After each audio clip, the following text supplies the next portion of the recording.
Test cricket থেকে Bangladesh West ইন্ডিজকে ban করা উচিত। অস্ট্রেলিয়ার কাছে মাত্র 27 রানে অল আউট ওয়েস্ট ইন্ডিজ। রেকর্ডের পর রেকর্ড হলো এই ম্যাচে।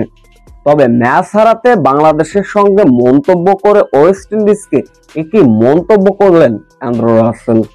বিস্তারিত জানতে ভিডিওটি না টেনে সম্পূর্ণ দেখার অনুরোধ রইল।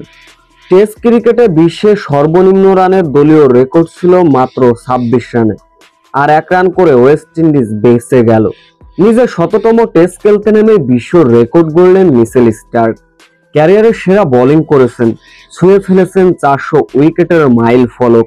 আর এই ঐতিহাসিক ম্যাচটি আরো স্মরণীয় করে রাখো গোটা দল। ওয়েস্ট ইন্ডিজকে তারা অল আউট করেছে মাত্র 27 রানে। মিচেল স্টার্কের 6 উইকেট, ওয়েস্ট ইন্ডিজ 27 রানে অল আউট। তবে শর্ট বোলান্ডার করেছিলেন হ্যাটট্রিক। ওয়েস্ট ইন্ডিজের রান যখন 26, দ্রুতগতির ডানহাতি বোলার তখন হ্যাটট্রিক করেন। মনে হচ্ছিল ওই রানে ক্যারিবিয়ানরা শেষ উইকেট হারিয়ে ফেলবে, কিন্তু শেষ উইকেটে আলজোরে জোসেফ 1 রান নিলে সর্বনিম্ন দলীয় রানের অল আউটে বিতর্কর জন্ম দিল ওয়েস্ট ইন্ডিজ। 27 রানে অল আউট হয়েছে, 176 রানে বিশাল ব্যবধানে হার। এই রান ওয়েস্ট ইন্ডিজ ক্রিকেটের সর্বনিম্ন দলীয় রান।